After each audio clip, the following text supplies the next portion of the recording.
Hey there mga my loves, Taurus! Welcome new subscribers. My name is Yan. Sa aking mga returning tambayers, thank you sa inyong walang sawang love and support for me. At kung hindi pa subscribe po tayong other channel, link is down below sa ating description box. So if interested, just click that link para kayo ay mapunta doon. At araw-araw ay may ina-upload din tayo na collective readings dyan for all signs. Hindi na wala tayong gender dito mga mahal na babae, lalaki, LGBT. Everybody welcome. Pwede rin pong i-switch yung mga roles dahil possible talaga switch kasi general reading ito. And at the end of the day, everybody may free will kayo na free niyong gamitin anytime, anywhere. So let's go ahead and check these messages right here for you, Taurus. Cross watchers ni Taurus, welcome ka rin at kung may Taurian placement sa kanilang natal/birth chart, welcome din kayo. So, let's take a look at your messages. Archangel Michael, thank you so much together with the angel guides. Can we get messages right here for Taurus, please? What this Taurus needs to know. Can you please show me messages for Taurus, please? Mga mensahe para kay Taurus. Taurus. May free will kayo kung gusto nyo i-claim yung mga messages at gawing guidance or hindi. Okay. Taurus.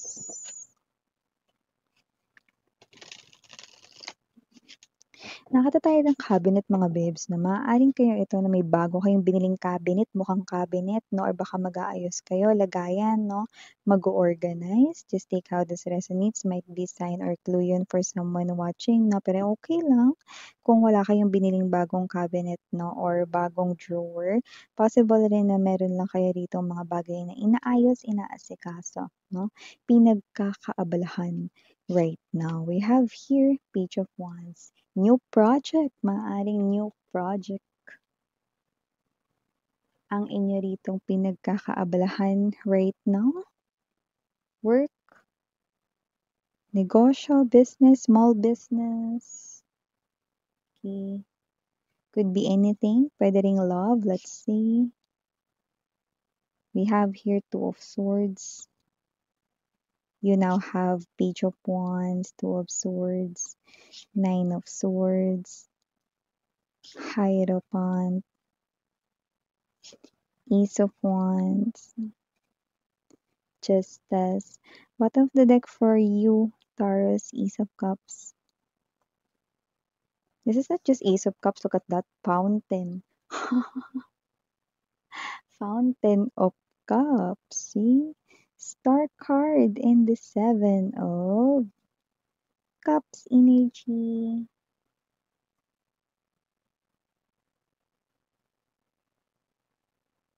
Nakikita kita magiging excited sa pagpaplano, may mga pangarap ka rito na parang gusto mong gawin. Yung mga pangarap mo doesn't have to be na malalakihan na yun, pero maaaring may mga goals ka, may mga plano ka at excited ka. I'm seeing you plotting yung mga plano mo, pinaghahandaan mo ito. Yung iba, may kinalaman ito sa pag-travel. Yung iba naman na maaaring may kinalaman ito na posibleng dagdag kita, negosyo. No? Yung iba naman, mga babes, na nakikita ko rito na posibleng meron ditong side message na may nag-i-imagine sa'yo. No? In other words, this person here is imagining you in his or her future. Sa mga darating rito na mga kaganapan sa buhay niya, ini-imagine niyang kayo ang kanyang kasama. In other words, pinagpapantasyahan niya kayo. Taurus. So, yun nakikita natin dito, no? So, this person right here, no, nakikita natin is seeing you as someone na posibleng I'm seeing Jupiter, Saturn right here. No, this person here wants marriage with you. Yeah. Okay, so nakikita natin dito guys, no? Kung sino man siya with this Fountain of Cups, this person here is someone very meticulous. Possible rin mga babes, no, na siya ito na pag nagsalita medyo parang may, kung hindi mo siya kilala, iisipin mo rude siya, no? Or parang kala mo mayabang yung dating niya, mahangin, no? Kung hindi mo siya kilala, yun yung maaari maging first impression, no? Ng mga tao sa paligid niya, no? Pero siya ay meticulous, someone who's very cautious, 'no? So, nakikita ko rin mga babes, 'no, that this is someone here na nagpa-fantasize sa'yo pero parang hindi mo siya magiging masyadong type. Kasi yung type mo is someone who's vibrant, funny, lively kausap, 'yan 'no, yung parang feeling mo mga babes 'no, yung nasa energy ka ng komportable lang. Ito kasi parang nakikita mo yung sarili mo sa kanya, na pagkausap mo siya or kasama mo siya 'no, parang okey lang, pero parang gusto ko yung, napapakita ko yung sarili ko, yung parang gusto ko yung parang malapit din sa karakter ko or ugali ko, yun yung nagja-jive talaga kami, yan 'no. So maybe this is one right here na isa sa mga ginugusto kayo ng sobra 'no, pero alam naman natin hindi lahat ng may gusto sa isang person, eh, gusto rin nila. So nakita natin dito na itong tao na 'to nagpapantasya sa'yo ay posibleng gusto kang malala, pero maaaring hindi mo siya as in talaga type or gusto. Okey lang 'yan kasi meron pa tayong ibang mensaheng love dito pero mamaya na 'yun. So, meron pa tayong ibang message, Taurus. So, nakikita ko dito 'no, na posibleng kayo ito na habang kayo ay nagtatrabaho, nagmu-multitask din kayo. Ito ay maaaring literal 'no, na may kinalaman sa sale, maaaring 6.6 sale 'yan dahil malamang anong petsa pa lang ngayon? June 3 pa lang ngayon mga babes at mukhang meron pa kayong 3 araw or 2 araw upang mag-isip 'no, kung kayo ba ay magche-checkout na rito ng cart o aayusin niyo na ang inyong cart or may a-add to cart pa kayo para sabay-sabay ng i-checkout. So nakikita ko dito 'no, na kayo ay posibleng waiting na mag-purchase ng something 'no, at mukhang balak mo yang i-purchase 'no, kapag yan ay may malaking discount 'no. At yan nga ang gumugulo rito 'no, habang ikaw ay nagtatrabaho. Yung iba nagtatrabaho nakatingin sa computer 'no, pero yung cellphone hawak din o kaya nakabukas sa isang tab yung Lazada, Shopee 'no, waiting kayo rito 'no, kung okey na ba yung cart, lahat ba ng voucher ready na, okey, sabay-sabay na i-checkout 'yan. So, you're preparing here. I'm seeing that you're purchasing here. Hindi mo naman as in kailangan talaga yang mga 'yan, pero parang it's time kasi na maganda rin dahil makukuha mo yang mga 'yan ng may discount. So parang, magaan-gaan na rin sa bulsa, yun yung nakita ko rito 'no. So nakita ko marami kayong mabibili pero hindi naman din gano'n kalaki yung gastos niyo diyan 'no. So nakikita kong ngiting tagumpay kayo rito 'no, tsaka nakikita ko yung mga bibilhin ninyo, lahat for yourself. 'Yan 'no, puwedeng makeup 'yun, damit 'yun 'no, sapatos, 'yan 'no. At tsaka si Taurus kasi kaya mag-multitask ni Taurus 'no, lalo na pagdating sa work 'no. So kaya mag-multitask ni Taurus habang nagtatrabaho at may ibang ginagawa 'no, 'yan. Okey, so maliban diyan Taurus nakakita rin tayo ng energy rito ha, na posibleng meron ditong energy ng ex ninyo, ex-lover, na posibleng kasal na ngayon 'no. Yeah, that's very specific. Kasal na ngayon o malapit ng ikasal, basta may gano'n. Kung sino man 'tong mga babes 'no, mukha siyang syunga rito 'no, kasi nakikita ko na sa araw, yeah, I'm seeing someone here palingalinga. Sa araw ng kasal niya or nung araw na kinasal siya, okey, ini-imagine niya or iniisip niyang susulpot ka para ano, sabihin ng, "Itigil ang kasal." Gano'n?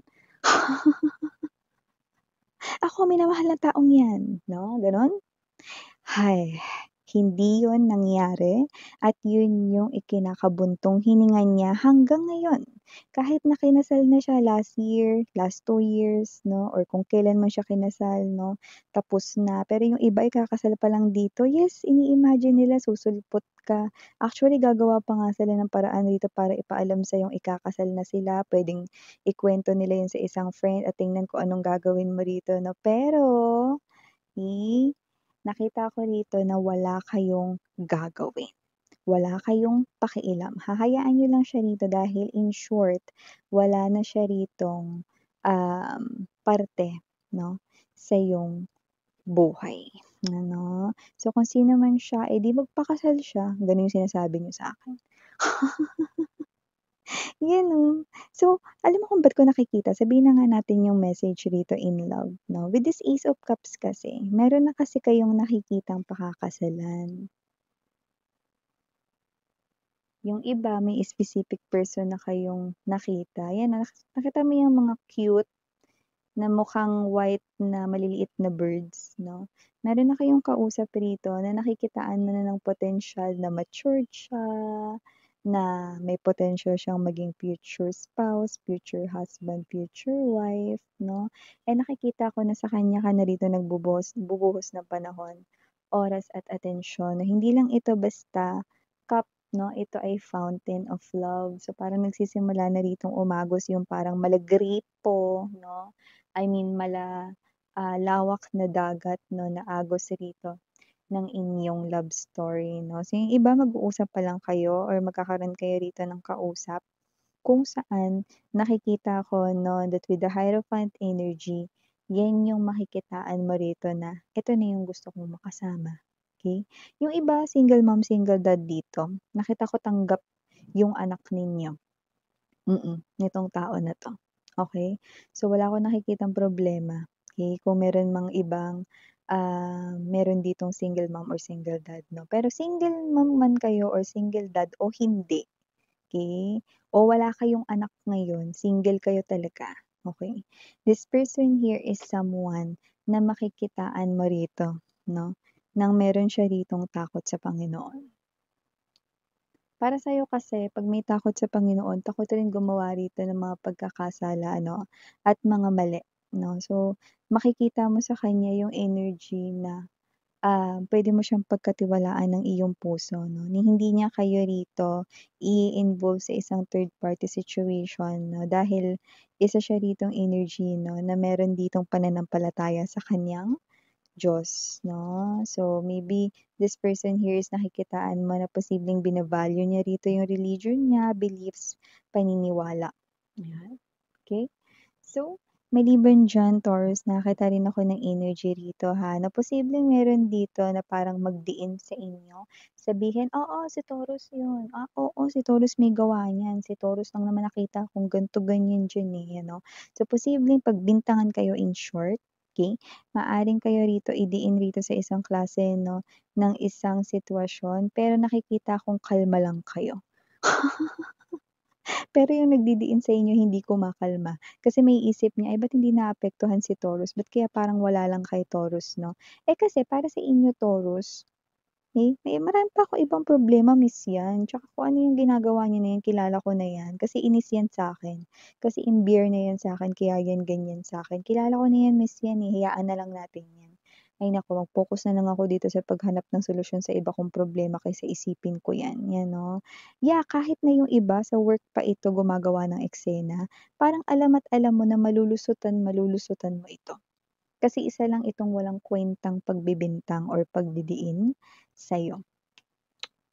Ang cool ng iyong reaksyon dun 'no, at maganda yun, tama yang ibibigay mong energy diyan 'no, kasi nakikita ko rito 'no, na ikaw yung klase ng energy rito mga babes 'no, na alam mo kung saan mo dapat ibigay ang iyong energy 'no, at alam mo kung ano yung mga dapat mong dedmahin at isawalang bahala. Okey. So, speaking of money naman tayo 'no, nakita tayo ng energy dito na maaaring meron ditong ibigay na bagong task sa'yo, bagong proyekto, bagong project 'no, bago rito na gagawin mo. Pero nakikita ko na excited ka itong gawin 'no, dahil mukhang nakikita mo na agad parang pagkabigay mo sa'yo 'to, sa inyo nito 'no, nakikita mo na agad kung ano yung mga gagawin mo diyan. Okey? Or nakikita mo na agad kung ano yung magiging kapalit 'pag natapos mo 'yan ng matagumpay. So, parang yun yung nagmo-motivate sa'yo. So, new job 'no, or new career dito 'no, nakikita ko na pagbubuhusan mo ng atensyon dahil, dun ka na naglo-look forward sa maaari mong makuha 'pag natapos mo iyan, 'no? Kung ano man 'yun, it's a form of credit right here 'no, and you will be recognized for a job well done. So, last but not the least 'no, ewan ko, pero maaaring may mag-aya dito sa inyo na manood ng sine. Yung iba, yes, friends niyo ito 'no, 'yan lalo na yung mga single diyan, na mga friends ninyo 'no, manood daw kayo ng mga movie. Pero yung iba, date ito 'no, na nakikita ko rito na as in date between two people rito 'no, na posibleng mauwi sa relationship or next level of connection. So yeah, ito yung mga messages right here for you guys. Thank you so much. Again, I'm Yuriana on me. 사랑해요. Love